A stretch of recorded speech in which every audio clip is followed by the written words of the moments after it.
we never thought we come out from there alive. See, the next morning we arrived, one of these blockaders stood up and was telling us, "You don't know what's happening here. You will never see your parents and your small children. You will never see again.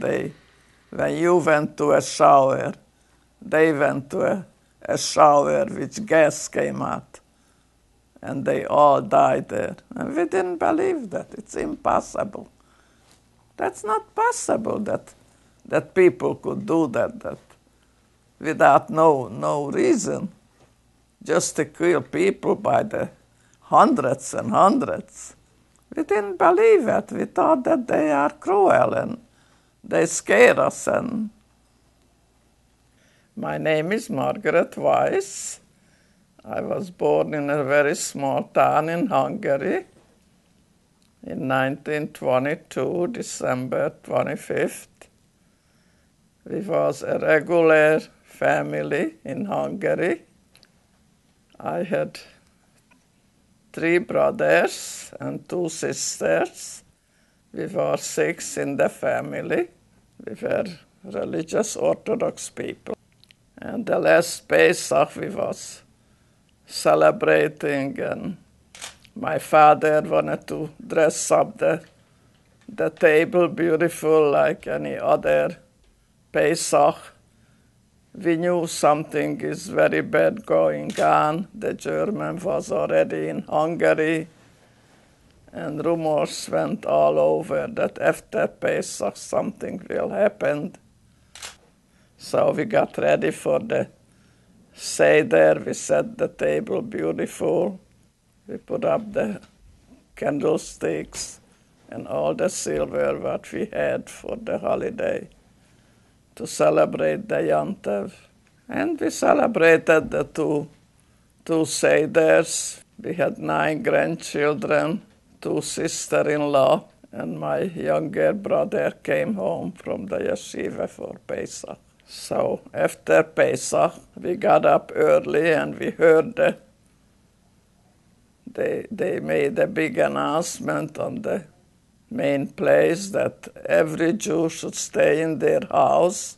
So we was waiting and we knew it's something very bad will happen. So we saw from our window that not police but gendarmes with the black rooster, and we saw those people taking Jewish people with some bundles. We didn't know where they take them, so finally in the afternoon, looks like it was our turn, so they came to our house. We told us that we should leave all the jewelry, give it to them, all the jewelry we have, and we should take 1 change of clothing. And we could take some food for the evening.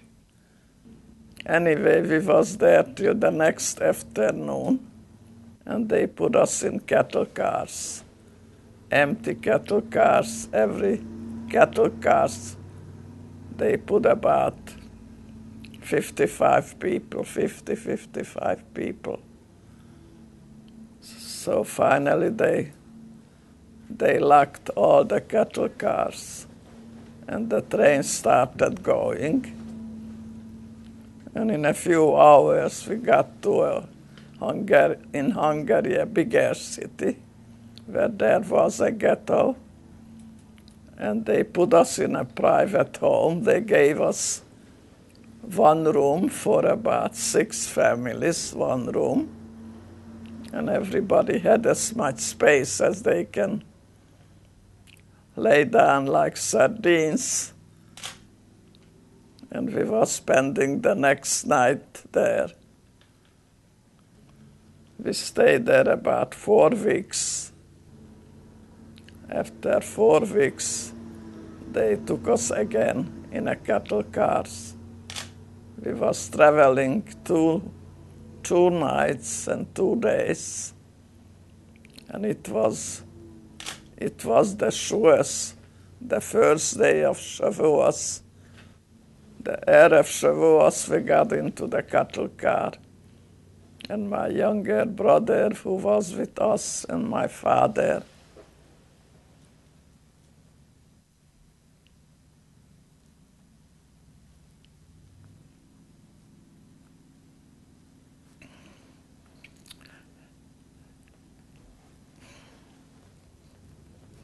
Was saying the broch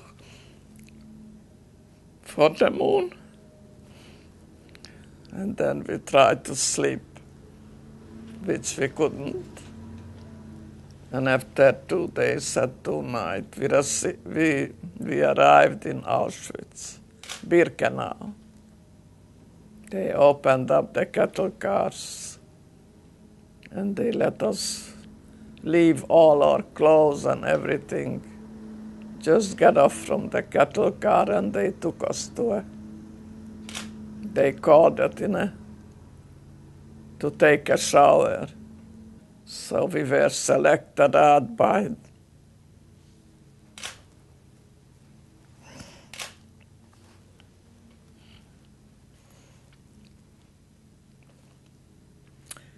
Dr. Mengele. They took away from my older sister her 3 children, and they gave it to my mother because they didn't believe those children belonged to her. She was very young, 27. So she came in the camp with us, and the old people were selected to go on the other side. They took us to looked like a shower. We had to dress off, and men and women, they attend to us, they shaved us from head to toe. They shaved us our head and all over our body. We could hardly recognize each other, my sisters and us. We were all shaven.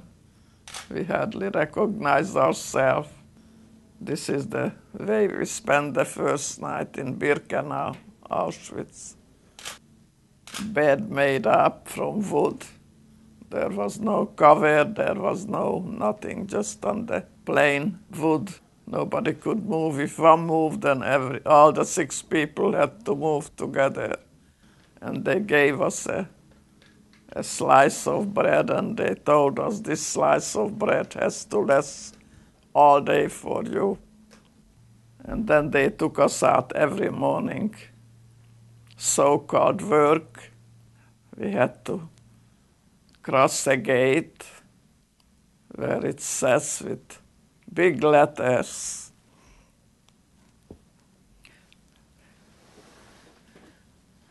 Arbeit macht frei.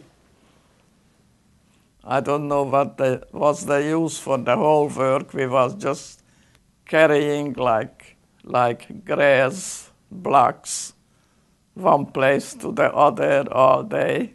And then at night, 6 o'clock, they took us back to the camp where they gave us one bowl of soup. It looked like the peasant used to give us to the pigs. Pigs, like, not eatable for people, just for animals. So this was going on till I got sick. So they find out that I had paratyphus. And I had 2 weeks high fever. And somehow looks like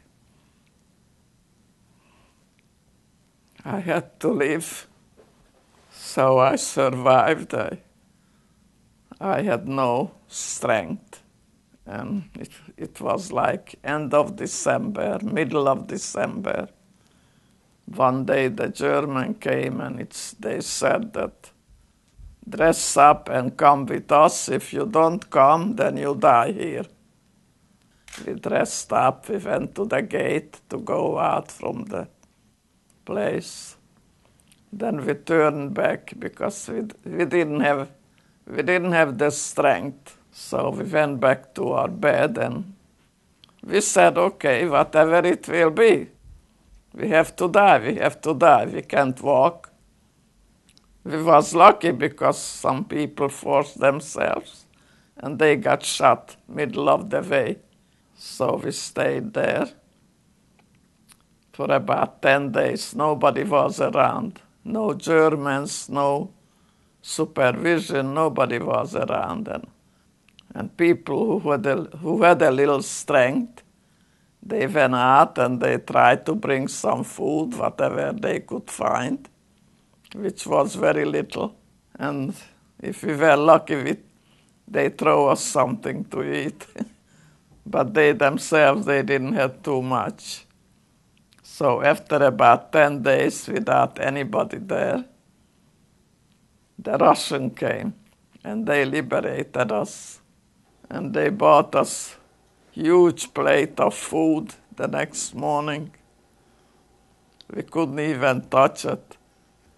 So we was lucky that we couldn't eat, so we survived. Two people were very hungry and they ate the food. And in 2 weeks they all died from the too much food what they consumed. So they passed away one by one. So we survived because we couldn't eat. And then we are here in Los Angeles. We built a family. I have a daughter and a son. Beautiful family. They both have 3 children. And let's hope I will live a few more years and I will have nachas. I have 2 great-grandchildren now. One from my daughter's side and one from my son. And this is the way we build up, and looks like there is hope for the Jewish people.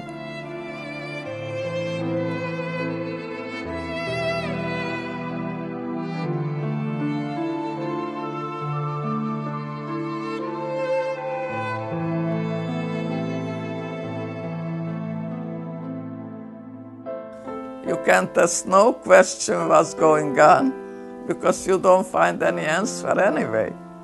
Even if you ask a question, there is no answer. You don't see them anymore, and that's the end.